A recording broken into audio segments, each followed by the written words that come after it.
क्या पढ़ना है? ज्योग्राफी में क्या पढ़ना है? भारत राज्य और विस्तार नहीं, भारत एवं विस्तार।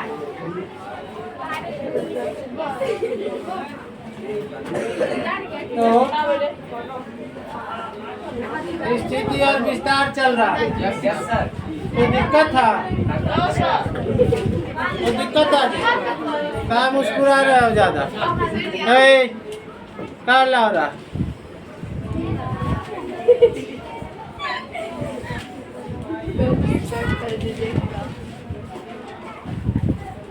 आज क्या पढ़ना है? कहाँ से पढ़ना? टॉपिक बता। भारत और विश्व अक्षांशीय और देशांतरीय विस्तार का प्रभाव। अक्षांशीय और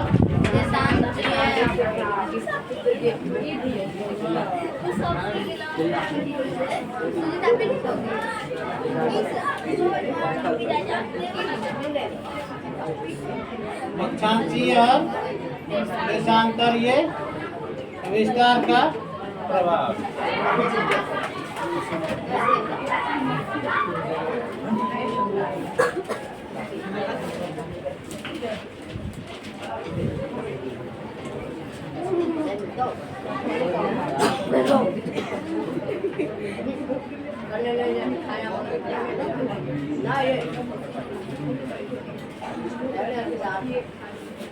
अब कुछ प्रभाव तो हम लोग पढ़ लिए थे नहीं, जिसमें आपको बताया गया था कि परमाणु हमला, हवाई जहाज, ये सब बताया गया था। कुछ साल पहले जो है यही अक्षांशीय और देशांतरीय प्रभाव से ही एक व्यक्ति को प्रभावित कर दिया। अमेरिका नहीं, इराक का कमांडेंट, उसका नाम था मोहम्मद सुलेमान। क्या नाम था? गाड़ी से जा रहा था, भेलपुरी खा रहा था नहीं, और पता नहीं चक्कर भी गाड़ी का लगा रहा था। अब उसको पता भी नहीं चला, और ऊपर से तड़ाक तड़ाक माने बम गिरना शुरू हुआ नहीं। एक आगे गिरा, एक पीछे गिरा। जब तक कुछ समझे तब तक एक जो जिस कार में हुआ था उसी पर गिर गया, बम से उड़ गया। मर गए ना मरले क्या बेचारा, स्वर्ग चला नहीं। बताइए, माने उसको पता भी नहीं चला, जब तक कुछ समझता तब तक जो है उसकी कहानी खत्म हो नहीं। तो यह जो है किस कारण से हो गया? यह अक्षांशीय और देशांतरीय कारण से हो गया कि वह पता यदि है तो कोई भी घटना अब बैठे बैठे ही घट सकती। लेकिन ये आपके किताब में जो है दिया हुआ अक्षांशीय और देशांतरीय विस्तार का प्रभाव, तो समझिए अक्षांशीय और देशांतरीय विस्तार का प्रभाव क्या होता है नहीं। जैसे ये धरती है, क्लियर? यह क्या है? धरती किस आकार की है जी? बताए थे कि धरती जियोड आकार का। आई बनाने के समय में अंडा बन जाता है गोल गोल करने, अंडे के आकार का। अंडा खाती हो? अंडा बन के आ जाओ, खा लो इसको। ये वो अंडा है जिसको गर्म करने की जरूरत, अब फोड़ने की भी जरूरत नहीं।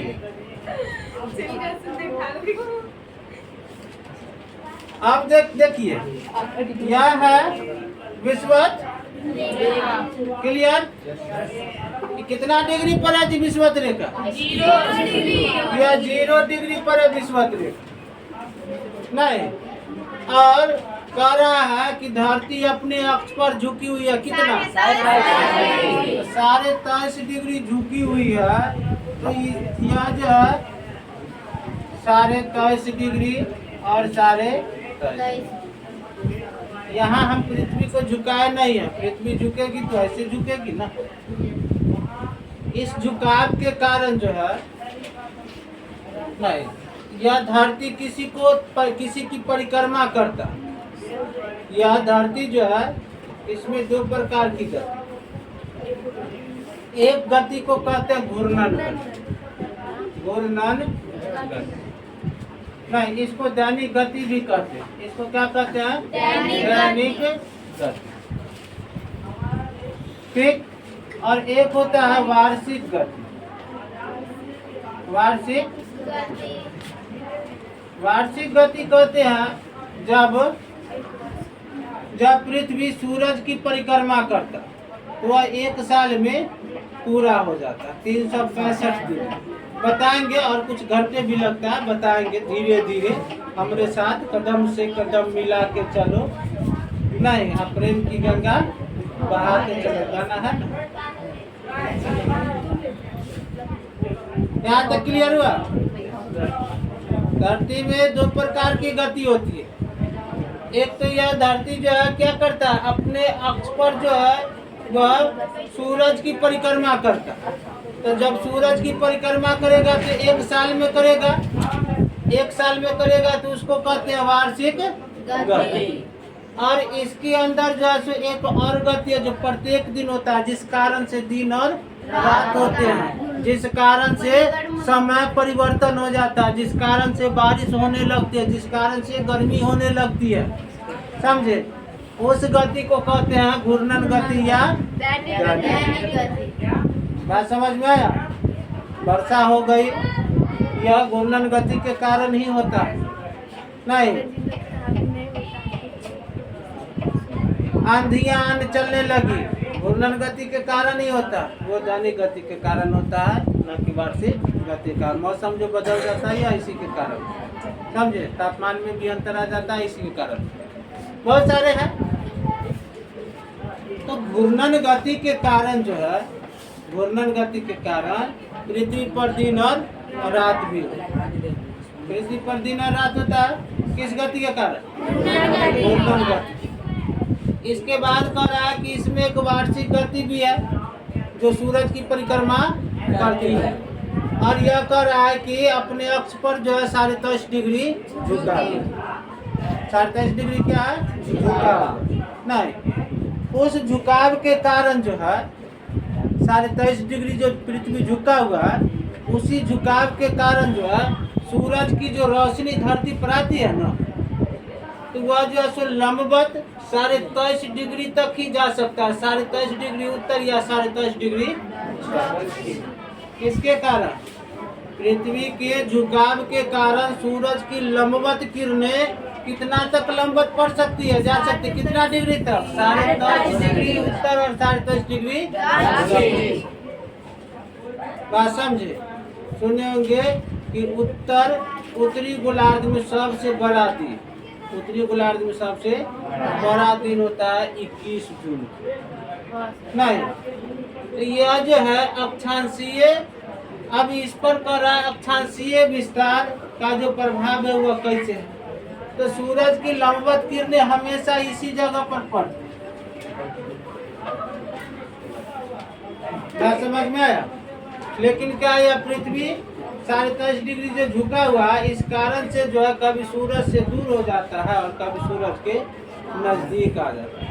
कैसे आ जाता है इसको जरा हम विस्तार से समझते हैं। देखो, इसको जरा हम विस्तार से समझ लेते हैं। जो चीज है उसको थोड़ा अच्छा से समझ लीजिए, मजा आ जाएगा।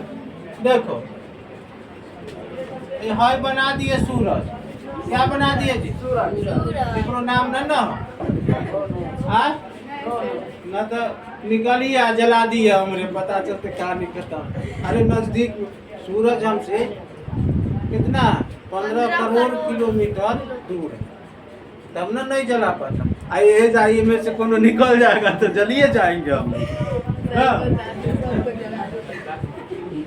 इसके बाद देखो, इसके बाद क्या है, यह सूरज है और हमने कहा कि वार्षिक गति लगाती है पृथ्वी। क्या लगाती है? किसका वार्षिक गति लगा देता है? ठीक है, बात समझ में आया? अब यहाँ पर जो है यह धरती, यह क्या है? What है सर जी? यह धरती है, यह नॉर्थ पोल, ये साउथ पोल, यानी उत्तरी ध्रुव और दक्षिणी ध्रुव। कैसे आप बता रहे हैं? यह हो गया नॉर्थ और यह हो गया साउथ, यानी उत्तरी ध्रुव और दक्षिण। यह जो है नॉर्थ पोल हो गया और यह साउथ, यह यानी उत्तरी ध्रुव और यह हो गया। इसी तरह से इधर भी चलेंगे, यह हो गया नॉर्थ पोल और यह हो गया, यह उत्तरी ध्रुव और यह। देखिए यहाँ से यहाँ सूरज की दूरी कितनी है?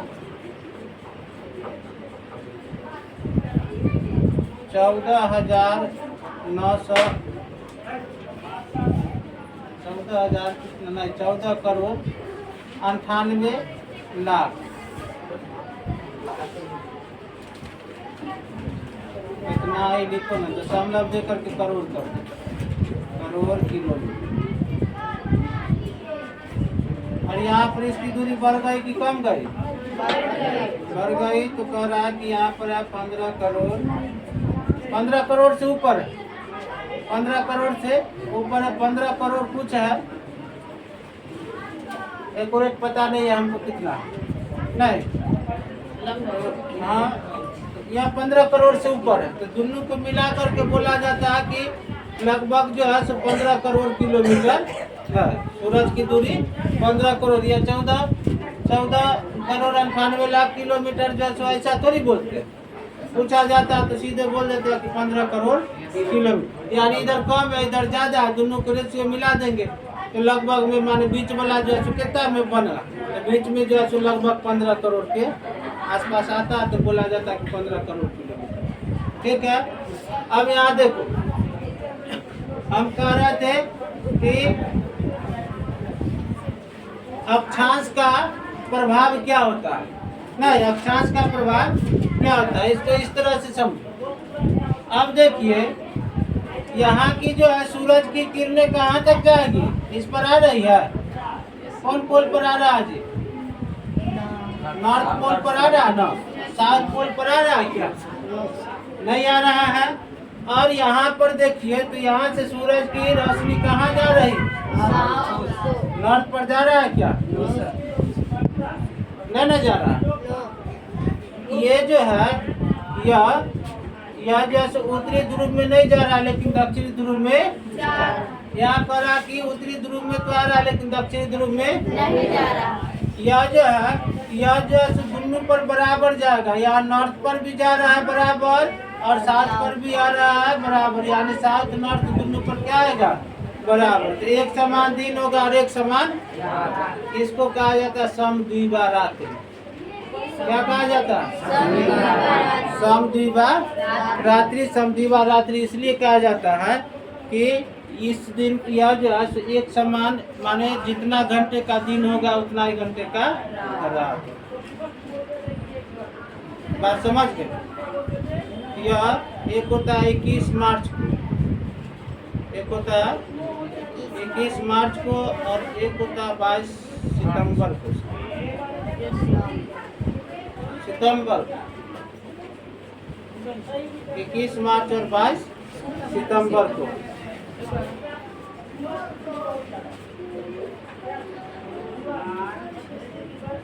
इक्कीस मार्च और 22 सितंबर ही नहीं हो सकता है। 21 मार्च वाला तो 21 मार्च वाला तो कंफर्म, 22 सितंबर है कि 23 सितंबर है, थोड़ा कंफ्यूज। चलो इसको मैं देख लूँ, कोई दिक्कत नहीं है। नहीं, 21 मार्च तो है, 21 मार्च को समद्विबा रात्रि और 22 सितंबर को भी समद्विबा रात्रि, एक समान दिन और एक समान रात्रि। क्लियर? अब यहाँ का रहा उत्तरी ध्रुव में तो आ रहा है लेकिन दक्षिणी ध्रुव में नहीं आ रहा। दक्षिणी ध्रुव क्या है? दूर है। और यह कह रहा है कि दक्षिणी ध्रुव में आ रहा है लेकिन उत्तरी ध्रुव में नहीं आ रहा। तो जब इस तरह की स्थिति आप देखो, यहाँ समझिएगा, यहाँ से यहाँ आने में समय लगा कितना? 3 महीने। ठीक है, यहाँ से यहाँ आने में कितना समय लगा? 3 महीने। फिर यहाँ से यहाँ आने में लगेगा कितना 3 महीना और फिर कितना लगेगा 3 महीना कितना हो गया जी 1 साल पूरा। तो यह यहाँ से इधर 6 महीना हो जाएगा और यहाँ से इधर 6 महीना। तो 6 महीना तक जो है इधर क्या होगा सूरज की रोशनी नहीं पड़ेगी।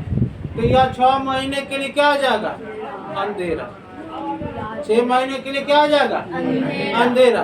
और यहाँ 6 महीने तक रोशनी पड़ते रहेगी। तो यहाँ 6 महीने का होगा दिन।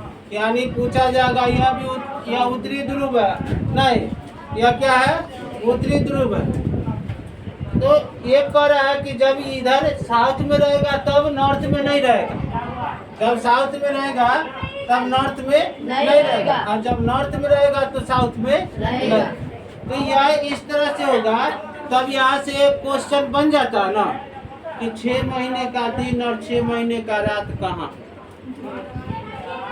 होगा दिन और 6 महीने का रात। तो 6 महीने का दिन जो है ध्रुव पर होता है और 6 महीने का रात भी ध्रुव पर ही होता है, चाहे उत्तरी ध्रुव हो या तो लिख लेना आंसर में ध्रुवों पर। 6 महीने का दिन और 6 महीने का रात कहाँ होता है ध्रुवों पर। लिख लिया।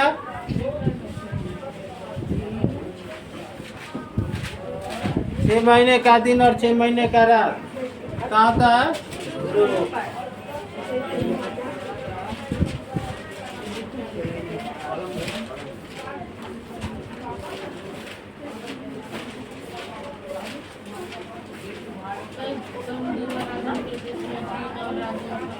समान होता है। समधी बरादरी में दिन और रात दोनों समान होता है। जितना घंटा का दिन होगा उतना ही घंटा का रात।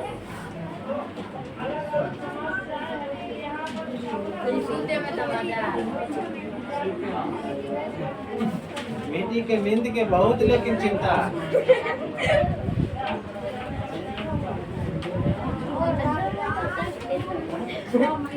आगे बढ़ जाए, आगे बढ़े।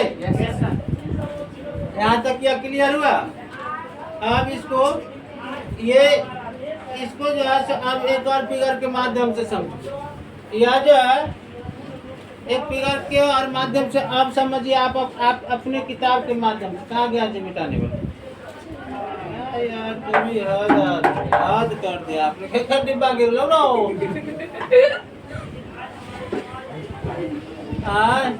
डिब्बा डर बना लेता।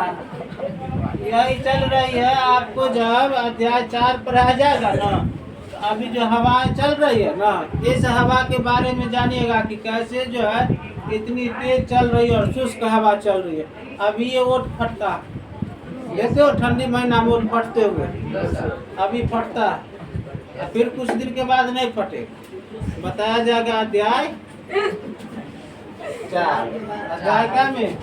अब यहाँ समझिए। अब हम इसको बना दिए। या क्या हो गया विषुवत रेखा हो गया जी विषुवत रेखा। तो हमने कहा कि सूरज की लंबवत किरणें 23.5 डिग्री उत्तरी अक्षांश तक आती है या 23.5 डिग्री दक्षिणी अक्षांश तक आती है। ठीक है। साल भर में सूरज यहाँ से यहाँ और यहाँ से यहाँ।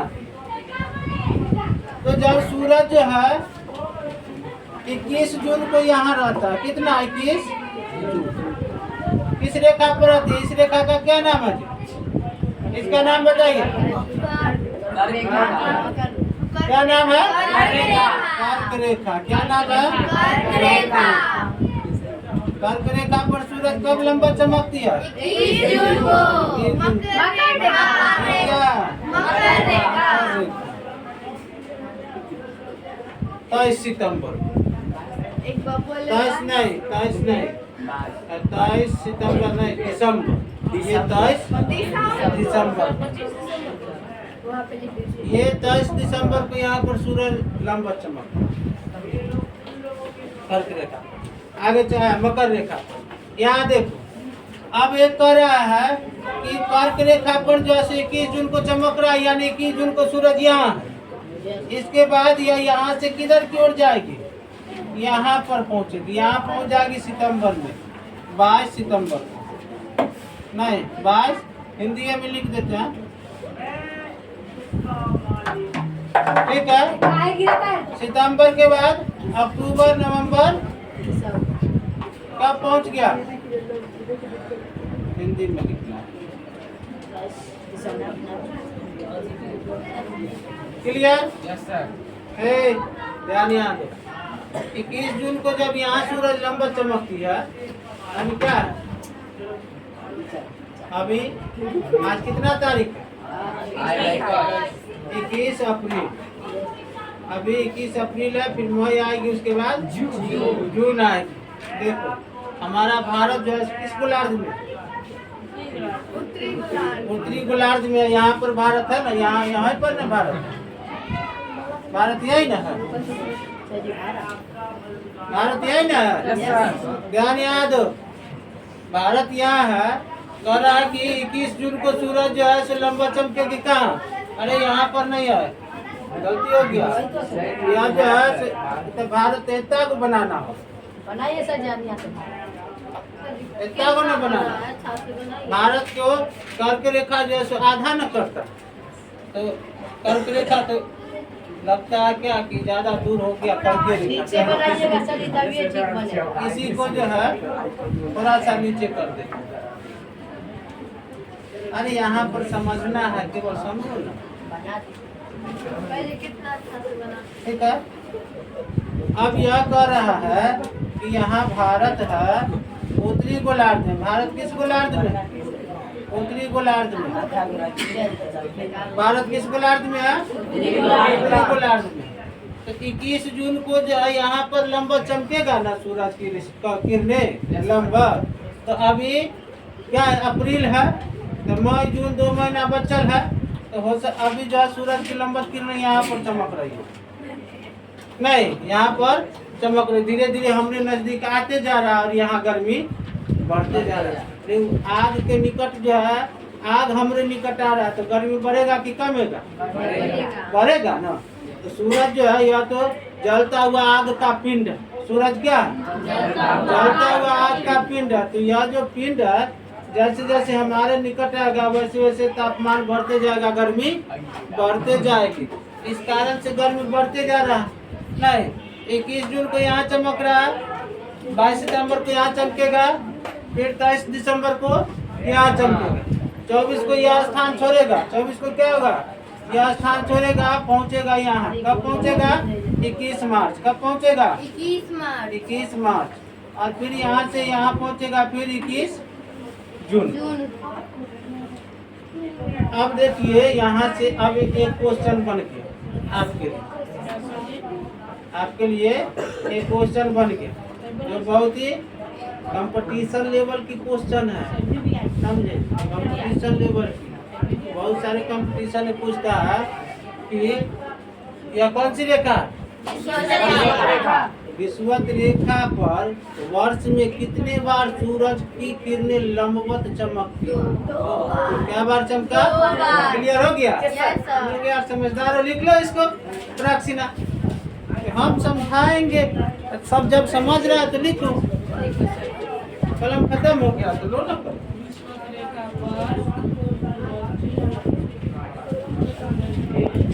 किरणें कितने बार वर्ष में कितने बार लंबा चमकती?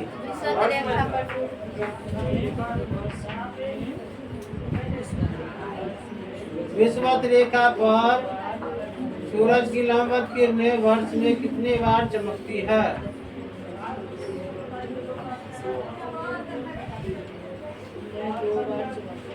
आंसर में लिख लीजिए 2। वर्ष में कितने बार लंबवत चमकती है? 2 बार। लंबवत कितनी बार चमकती है? 2 बार। 2 बार चमकती है। नहीं, अब यहाँ से समझ में आया? क्लियर? क्लियर हुआ?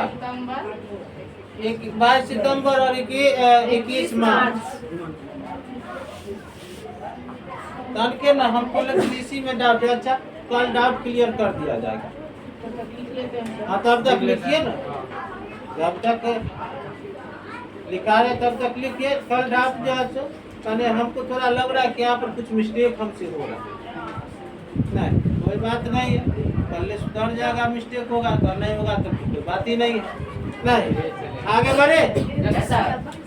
अब आपके किताब में कह रहा है कि अक्षांशीय एवं देशांतरीय विस्तार का प्रभाव।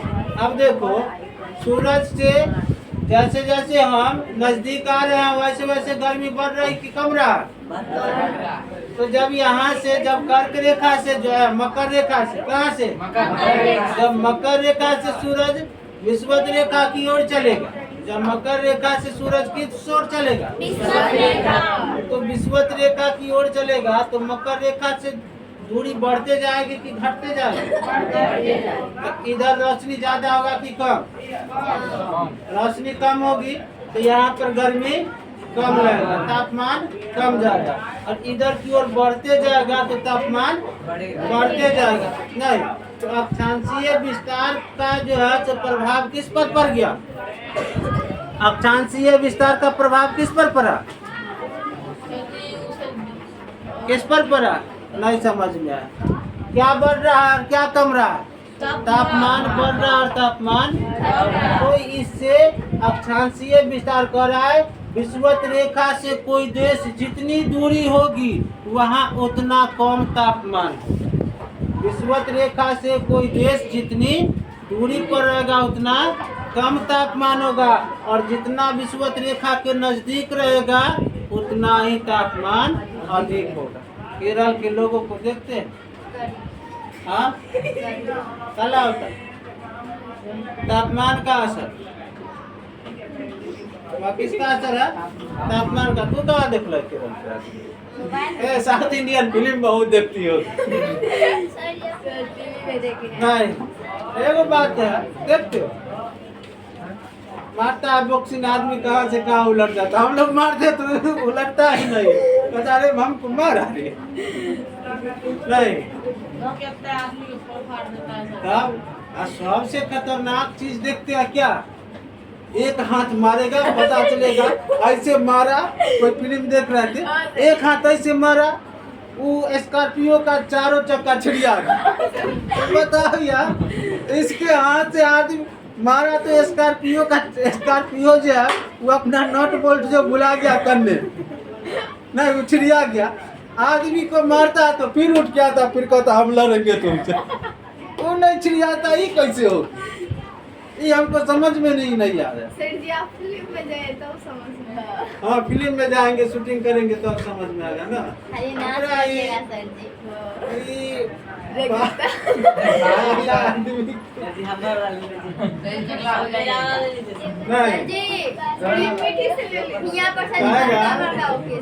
कहेगा कि इसको गुंडा में रख।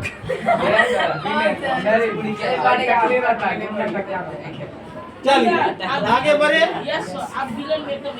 आगे बढ़ जाए। ये चीज यहाँ पर क्लियर हो गया ना कि अक्षांशीय विस्तार का प्रभाव किस पर पड़ता है, तापमान पर पड़ता है। कि जिस अक्षांशीय विस्तार में जो देश जितने दूरी, आप जैसे देखो सूरज की लंबवत किरणें तो यहीं तक न पड़ा जी, तो जब यहीं तक पड़ा तो यहाँ पर लंबवत पड़ रहा है, यहाँ पर पड़ेगा लेकिन कैसा, तिरछा, यहाँ पर पड़ेगा लेकिन कैसा, तिरछा, क्योंकि यह यहाँ तक पड़ेगा, इसकी दूरी अधिक हो जाती है, इसकी दूरी अधिक हो जाती है, तो यहाँ पर जो है सो गर्मी यानी तापमान बहुत कम रहेगा, तापमान बहुत कम रहेगा। आप और तापमान बहुत कम रहेगा नहीं, या फिर बिल्कुल ठंडा रहेगा, बिल्कुल ठंडा रहेगा। रूस का नाम सुने ना, रूस का, रूस जो है, रूस यहाँ पर इतना दूर में है, रूस कहाँ पर है, यहाँ पर, और यहाँ पर जो है ना एक सागर भी, जब सूरज की लंबवत किरणें मकर रेखा पर आता है ना तो उस सागर में लोग क्रिकेट खेलते हैं।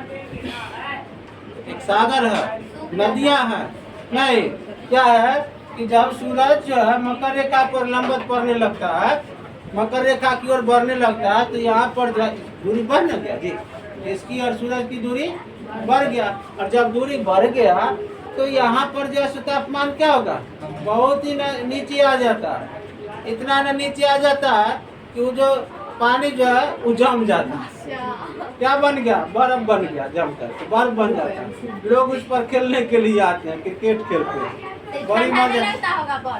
ना कौन बोला बर्फ, वहाँ के लोगों की आदत ही पड़ गई, वहाँ पर तापमान हमेशा ठंडे रहता नहीं। जो ठंडा में रहने का जिसको आदत हो गया उसको टेम्परेचर बर्दाश्त करने का आदत न हो जाता। यह हमारा शरीर जो उसकी नहीं देखिएगा बहुत ठंडा रहेगा तो हम लोग जैकेट स्वेटर सब पहन लेते हैं। महिला सबको देख कितना ठंडा उससे उसको ज्यादा से ज्यादा को स्वेटर पहन लेती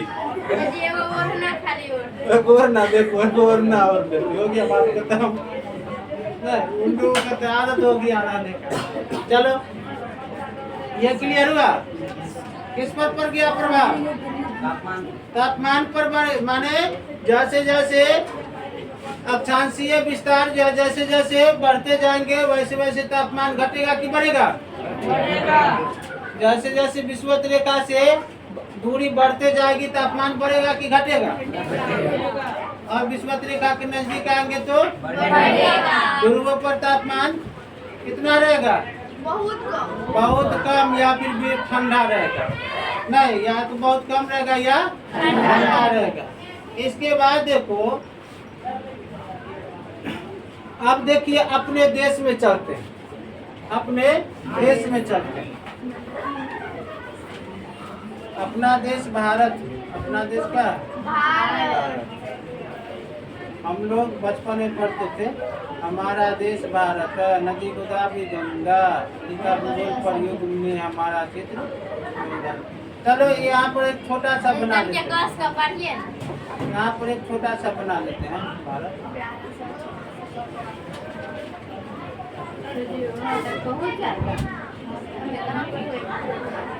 इसको बताइए भारत में कहाँ पर?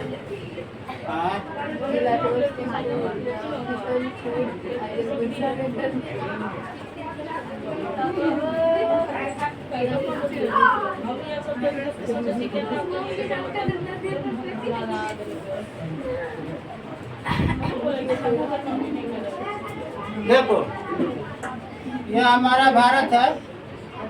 यह क्या हमारा भारत। जम्मू कश्मीर का ये वाला जो क्षेत्र है यह जो देख रहे हो ये वाला क्षेत्र इधर लद्दाख है। क्या है? लद्दाख। लद्दाख ऐसे लिखा है हाँ लद्दाख। सही है सर जी। लद्दाख ठीक है। समझ रहे हो? ये वाला जो क्षेत्र है यह है जम्मू कश्मीर। जम्मू यह क्या है? जम्मू कश्मीर ठीक है।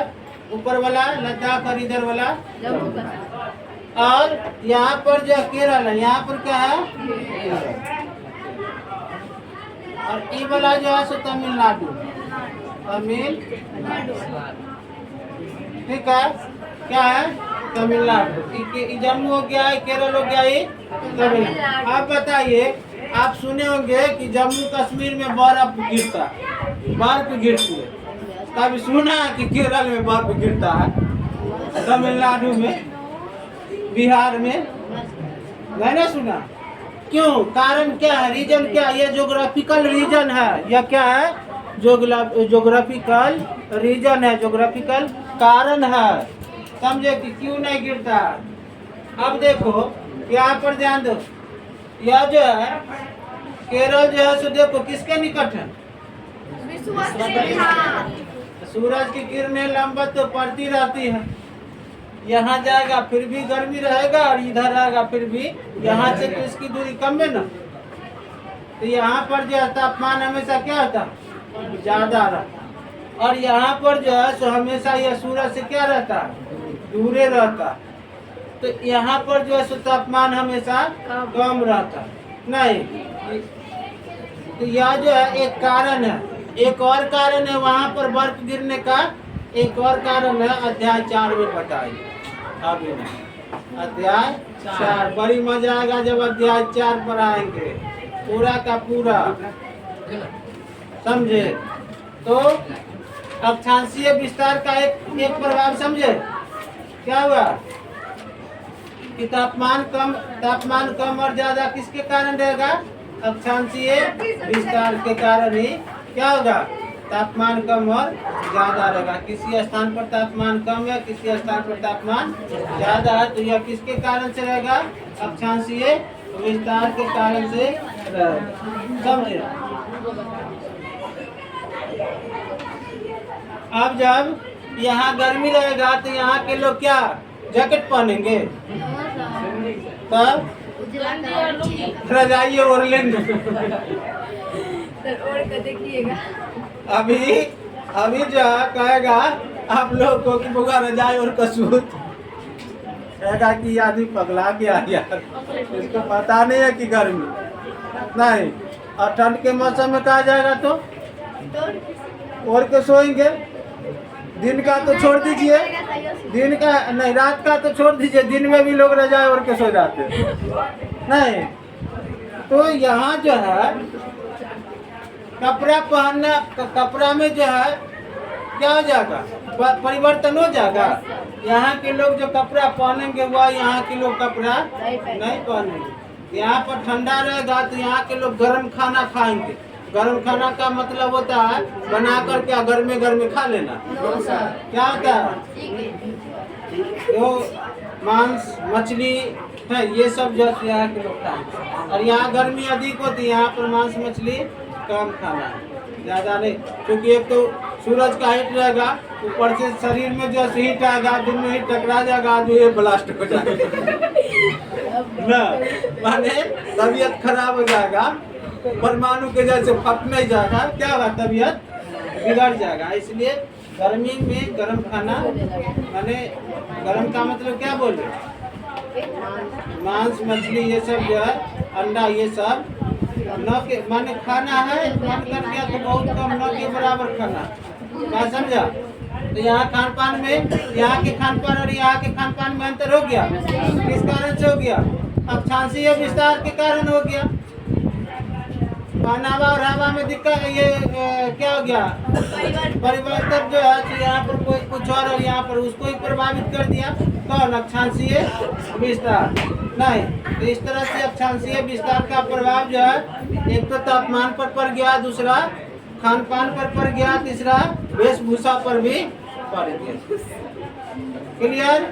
आज के लिए फिर मिलते हैं अगले एपिसोड में। सब नोट कर लिया?